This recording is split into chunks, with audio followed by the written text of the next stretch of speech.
Assalamualaikum warahmatullahi wabarakatuh. Kami mahasiswa dari Universitas Nusa Mandiri Kampus Kramat, Program Studi Sistem Informasi semester 7. Video ini dibuat untuk menyelesaikan tugas mata kuliah RPL dengan judul Sistem Informasi Pendaftaran dan Pembayaran Sertifikasi pada Asosiasi Profesi Multimedia Indonesia atau APMI. Kami terdiri dari 4 orang anggota kelompok, masing-masing bekerja sama dalam memenuhi tugas. Sebelum kami masuk ke pembahasan lebih lanjut, izinkanlah kami memperkenalkan diri terlebih dahulu. Yang pertama, saya sendiri atas nama Sarah Vanessa Karena dengan NIM 112206117. Selanjutnya, Riva Bintang dengan NIM 112206119. Selanjutnya, Krista Rianto dengan NIM 112200615. Dan yang terakhir adalah Rizky Kristina 112200629. Baiklah, kami akan mempresentasikan materi berikut. Bab 1, latar belakang.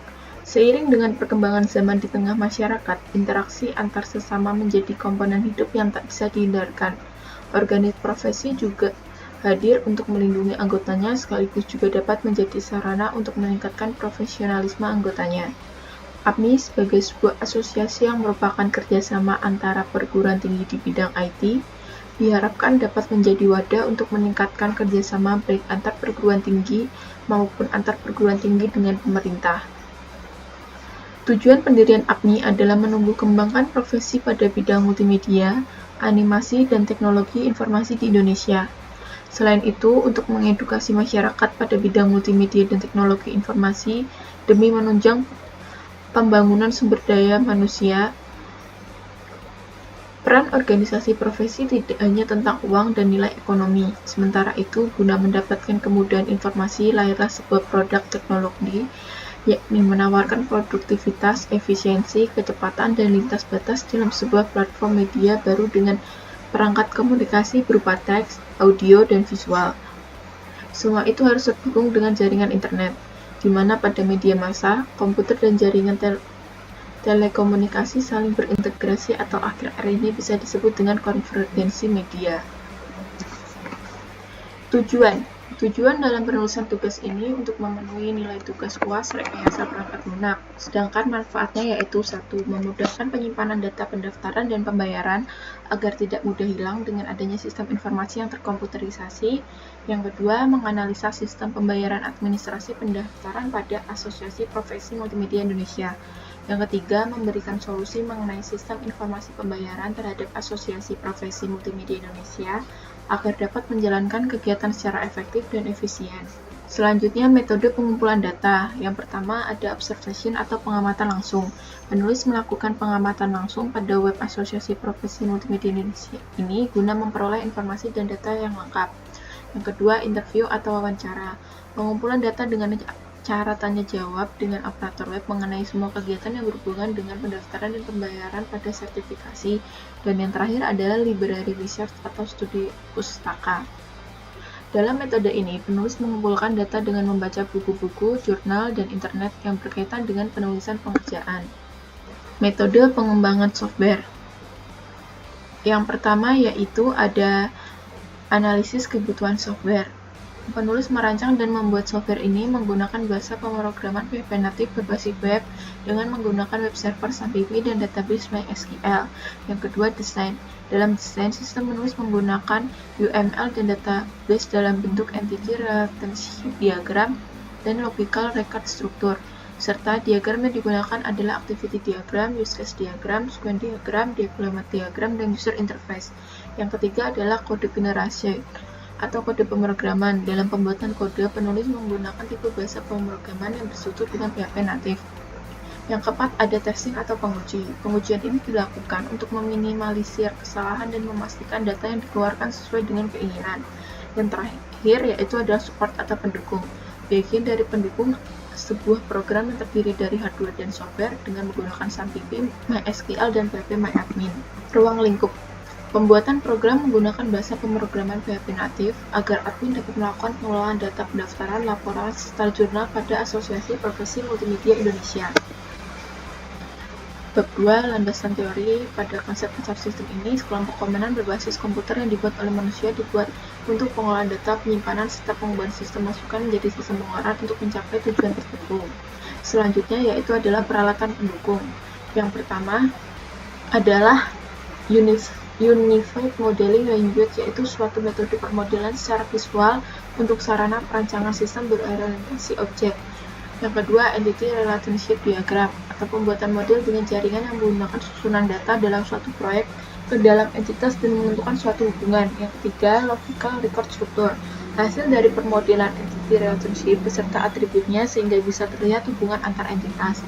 Yang keempat, User Interface, metode pengujian yang berfokus pada spesifikasi fungsionalitas dari perangkat lunak. Dan yang terakhir yaitu adalah dokumen, kumpulan atau jumlah signifikan dari data akan ditulis, dilihat, disimpan, dan digulirkan dalam penelitian. Bab 3 yaitu tinjauan perusahaan. Asosiasi Profesi Multimedia Indonesia ini adalah sebuah perkumpulan untuk para profesi multimedia di Indonesia. Kemunculan asosiasi ini dilatar belakangi oleh kebutuhan pendidikan guna aktivitas dan pengetahuan dalam dunia profesi multimedia. APMI sendiri memiliki visi, yaitu mengembangkan kemampuan agar dapat berperan sebagai agen pembangunan dalam usaha meneliti, serta menerapkan ilmu pengetahuan dan teknologi dalam bidang multimedia dan komputer. Visi dan misi sendiri dari APMI adalah melakukan usaha dan kegiatan yang bermanfaat bagi anggota dalam menjalankan tugas profesinya. Selanjutnya yaitu adalah proses bisnis sistem berjalan. Yang pertama adalah proses pendaftaran, di mana calon peserta membuka halaman web, mengisi pendaftaran dengan memasukkan data diri yang lengkap. Proses ini memudahkan calon peserta untuk memperoleh sertifikasi. Yang kedua adalah proses pembayaran, mengupload bukti bayar pada halaman web tersebut. Jika sudah terbayarkan, maka admin akan menyetujui data calon peserta untuk mengikuti proses selanjutnya. Yang ketiga, proses cetak sertifikat. Setelah mengisi form, maka harus menunggu proses persetujuan admin. Apabila proses sudah disetujui, maka secara otomatis akan muncul menu cetak sertifikat dan cetak kartu ID card. Yang ketiga, proses pembuatan laporan. Admin membuat laporan anggota APMI berdasarkan rekapan formulir untuk diserahkan kepada direktur atau arsip. Permasalahan pokok, penyimpanan data masih menggunakan manual yang tersimpan agar terkomputerisasi, tidak adanya rekapan melalui jurnal umum dan buku besar, sehingga dijadikan dalam halaman web untuk mempermudah admin dalam mengakses jurnal. Pemecahan masalah. Yang pertama, dengan adanya sistem yang sudah terkomputerisasi dapat mempermudah penyimpanan dan backup data pendaftaran serta pembayaran. Yang kedua, meminimalisir data yang hilang karena data tersimpan dalam database. Yang ketiga, dapat mempermudah admin dalam menginput data pendaftaran serta pembayaran. Dan yang terakhir adalah dapat mengelola data jurnal, buku besar, dan neraca. Selanjutnya adalah pembahasan analisis kebutuhan. Analisis kebutuhan software dilakukan untuk melihat kebutuhan apa aja yang diperlukan untuk sistem. Berikut ini adalah kebutuhan software yang akan diusulkan dengan beberapa prosedur, diantaranya analisa kebutuhan admin atau bagian admin, di mana dokumen A1 ini admin dapat melakukan login, A2 admin dapat mengelola pendaftaran, A3 admin dapat melakukan logout. Selanjutnya adalah analisa kebutuhan user atau bagian keuangan. B1 admin dapat melakukan login, B2 admin dapat mengelola dan mengecek data pembayaran, B3 admin dapat mengelola jurnal, B4 admin dapat mengelola dan mencetak laporan. Berikut ini merupakan rancangan use case pada rancang bangun Asosiasi Profesi Multimedia Indonesia. Yang pertama ada user. User dapat melakukan login, user dapat mengisi formulir pendaftaran, serta membayar biaya pendaftaran, melakukan sertifikasi, serta menerima sertifikat. Yang kedua adalah admin. Admin dapat melakukan login, admin dapat mengelola data pendaftaran, admin dapat mengelola data pembayaran, serta admin dapat mengupload sertifikat. Yang ketiga, bagian keuangan. Dapat mengelola jurnal serta mengelola laporan keuangan. Berikut ini merupakan rancangan IRD pada rancang bangun APMI. Desain IRD-nya terdapat pada daftar, user, jurnal umum, serta akun, di mana daftar terdiri dari kota, bukti bayar, nama, foto, instruksi, NIK, provinsi, email, nomor telepon, negara, tanggal daftar, kode pos, password, dan jumlah bayar, serta nomor urutnya. Pada user terdapat ID, username, password, serta level. Pada jurnal umum terdapat nomor referensi, kode akun, tanggal, keterangan debit serta kredit, dan yang terakhir akun terdapat kode akun dan nama akun. Berikut ini adalah activity diagram. Yang pertama adalah activity diagram pendaftaran. User dapat login lalu memasukkan username serta password. Sistem memvalidasi data. User memilih menu pendaftaran. Sistem menampilkan form pendaftaran. User mengisi data pendaftaran dan menyimpan data serta mencetak pendaftaran, dan sistem dapat menyimpan data serta menampilkan cetak pendaftaran. Yang kedua adalah activity diagram pembayaran, di mana user login, memasukkan username dan password, lalu sistem memvalidasi data, kemudian user memilih menu pembayaran, serta sistem menampilkan form pembayaran, user mengisi data pembayaran, menyimpan data, serta dapat mencetak pembayaran, dan sistem dapat menyimpan data serta menampilkan cetak pembayaran. Yang ketiga adalah activity diagram login, di mana admin dapat login, kemudian memasukkan username dan password, sistem memvalidasi data, kemudian admin memilih menu jurnal, serta sistem menampilkan form jurnal, admin mengisi data jurnal, menyimpan dan dapat mencetak jurnal, serta sistem dapat menampilkan jurnal. Dan yang terakhir adalah activity diagram login, di mana admin dapat login, memasukkan username dan password, sistem memvalidasi data, kemudian admin memilih menu laporan, kemudian sistem menampilkan data laporan, serta admin dapat mencetak laporan, dan sistem dapat menampilkan cetak laporan. Berikut adalah sequence diagram. Yang pertama adalah sequence diagram login, di mana user dapat mengakses form login, memasukkan username dan password, kemudian validasi data jika benar masuk ke menu utama.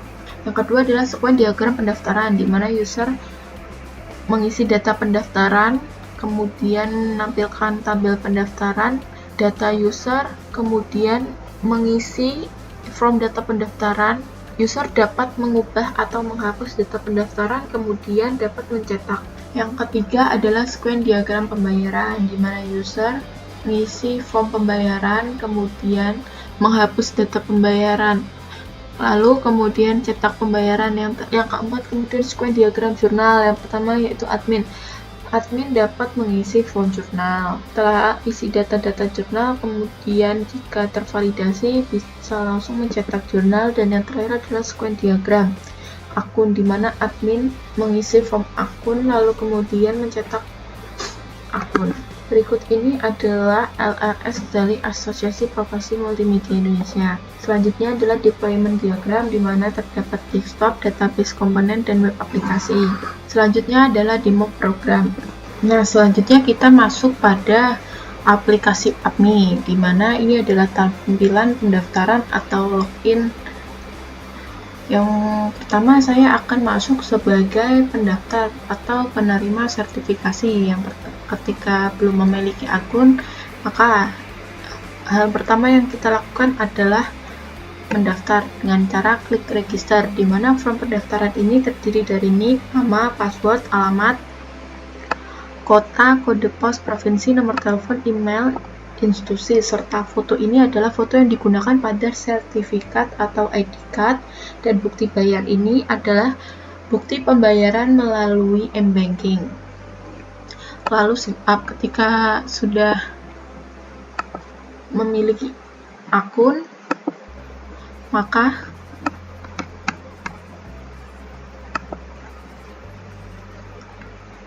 kita klik username yang tadi kita daftar.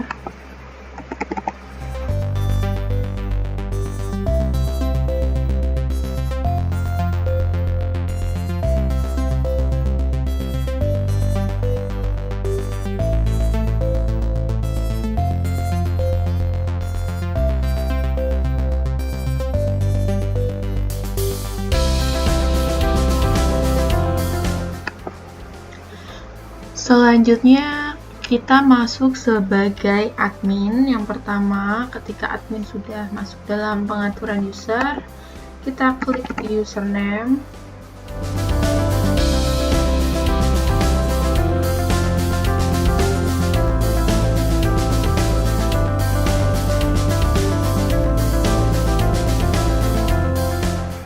Nah, ini adalah tampilan dari dashboard admin, di mana di home itu terdapat jumlah anggota.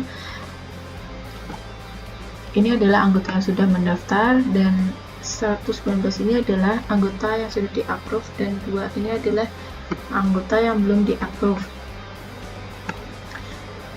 Pada My Navigation, ini adalah data pendaftaran, di mana detail data, foto, dan bukti bayar dapat dihapus oleh admin atau dapat diedit oleh admin, dan dapat di-approve oleh admin.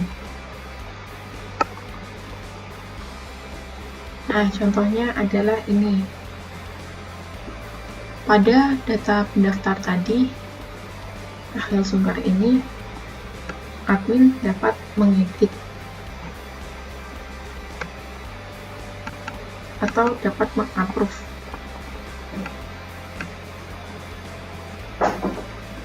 Ketika sudah sesuai dengan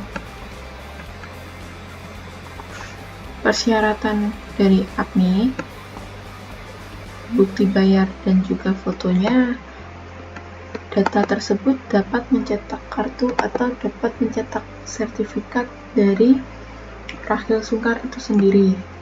Ini contoh data kartu dan sertifikat yang akan dimiliki oleh user seperti ini. Dan ini adalah sertifikat yang didapatkan oleh user ketika sudah melakukan sertifikasi di APMI.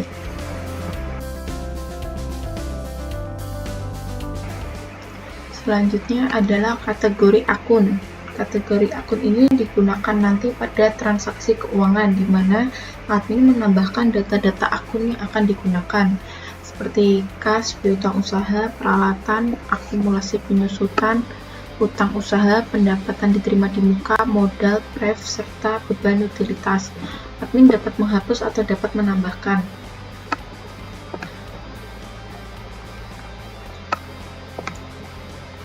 Jika ingin menambahkan, tinggal klik bagian kiri saja,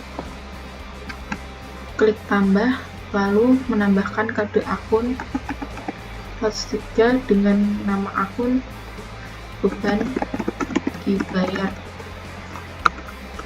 dengan nama akun pendapatan. Lalu kita klik simpan dan otomatis jika data sudah berhasil kita klik OK dan sudah masuk dalam data akun. Selanjutnya adalah transaksi keuangan. Transaksi keuangan ini yang menginput adalah bagian admin keuangan, di mana setiap ada transaksi setiap bulannya itu dimasukkan, yang terdiri dari tanggal, keterangan, nomor referensi, kode akun, debit dan kreditnya. Jika admin sudah menginput transaksi-transaksi setiap bulan untuk pengeluaran dan pemasukannya, maka untuk laporan keuangannya itu terdiri dari 3, ada jurnal umum, buku besar, dan neraca.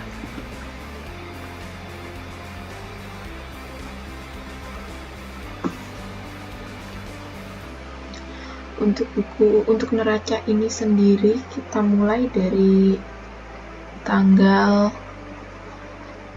1 Agustus sampai hari ini dengan cetak. Nah, ini untuk tampilan dari neracanya. Lalu untuk buku besarnya juga sama, dapat dilihat dari beberapa bulan atau tanggal berapa. Di sini terdapat 3 untuk pencetakannya, dapat normal, PDF, dan Excel. Saya akan menggunakan PDF untuk mencetak. Nah, seperti ini tampilan buku besarnya dengan nama-nama akun serta keterangan serta saldo serta user atau admin yang menginput. Nah, selanjutnya yang terakhir itu adalah pengaturan user, di mana admin atau pengelola dapat menambahkan atau menghapus admin yang sudah tidak terpakai.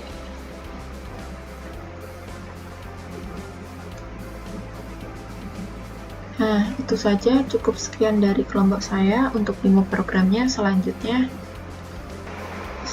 adalah black box testing, pengujian terhadap program yang dibuat menggunakan black box testing yang fokus terhadap proses masukan dan keluaran program. Pada black box testing login, skenario pengajuannya yaitu login dengan memasukkan nama user, test case-nya, nama user dan password kosong. Hasil yang diharapkan, sistem akan menolak akses ingin login dan kembali ke tampilan awal hasil pengujian sesuai harapan dan kesimpulannya yaitu valid. Yang kedua, menginput data login dengan benar, kemudian klik tombol sign in. Test case-nya, nama user, password terisi, hasil yang diharapkan sistem akan menerima akses login dan menampilkan menu pendaftaran hasil pengujiannya yaitu sesuai harapan dan kesimpulannya valid. Black box testing yang kedua yaitu adalah pendaftaran. Skenario pengajuannya, input tanpa mengisi semua data pendaftaran, kemudian klik sign up. Test case-nya yaitu nick, nama, password, alamat, email kosong. Hasil diharapkan sistem akan menolak akses pendaftaran dan akan menampilkan pesan please enter a number. Hasil pengujiannya sesuai harapan, kesimpulannya valid. Black box testing pembayaran. Skenario pengajuan, memilih data pembayaran untuk diedit, kemudian klik tombol simpan. Test case-nya, edit data yang ingin diubah. Hasil yang diharapkan sistem akan menerima dan menampilkan pesan data berhasil disimpan. Hasil pengujiannya sesuai harapan dan kesimpulannya yaitu valid. Black box testing selanjutnya yaitu jurnal. Skenario pengajuannya, input tanpa mengisi semua data transaksi keuangan, kemudian klik simpan. Test case-nya, nomor referensi, keterangan tanggal debit kredit nominalnya kosong. Hasilnya diharapkan sistem akan menolak dan menampilkan pesan please fill out this file. Hasil pengujiannya sesuai harapan, kesimpulannya valid. Selanjutnya black box testing laporan. Skenario pengajuan itu memilih tombol cetak, test case-nya cetak. Hasil yang diharapkan sistem akan menerima dan menampilkan data dalam bentuk normal, PDF atau Excel. Hasil pengujiannya sesuai harapan dan kesimpulannya valid. Selanjutnya adalah spesifikasi hardware dan software, di mana spesifikasi hardware-nya Windows menggunakan Windows 10 Pro, prosesornya AMD Pro A10, RAM-nya 8GB, dan sistem type-nya 64-bit. Untuk spesifikasi software-nya itu sendiri, bahasa pemrogramannya adalah PHP native, aplikasi pendukungnya SAPP, dan database-nya adalah MySQL. Bab 3, penutup. Kesimpulan. Yang pertama yaitu dengan adanya pembahasan dari bab sebelumnya, dalam tugas akhir ini bisa memberi kesimpulan antara lainnya dengan adanya sistem informasi pendaftaran dan pembayaran pada asosiasi profesi multimedia ini diharapkan dapat mempermudah admin dalam menginput data pendaftaran, pembayaran, serta laporan. Yang kedua yaitu penggunaan sistem informasi pada asosiasi profesi multimedia Indonesia dapat melakukan pengelolaan data dengan cara menginput, menyimpan, dan mencetak data untuk dijadikan laporan, di mana semua data yang diperlukan disimpan atau terintegrasi dalam satu database. Yang terakhir yaitu adalah saran. Yang pertama, dengan sistem yang telah dirancang sebaiknya dikembangkan sesuai dengan perkembangan yang ada, sehingga dapat memenuhi kebutuhan yang diperlukan oleh perusahaan di masa yang akan datang. Yang kedua, untuk admin sendiri disarankan menggunakan sistem informasi ini agar dapat dimanfaatkan untuk memaksimalkan kemudahan dalam pelayanan. Yang ketiga, melakukan backup data secara berkala untuk menjaga dari hal-hal yang tidak diinginkan, seperti kesalahan yang tidak disengaja yang dapat merusak sistem secara keseluruhan. Dan yang terakhir yaitu adalah diperlukannya update sistem agar dapat mengikuti perkembangan teknologi yang akan datang. Sekian presentasi dari kelompok kami. Terima kasih.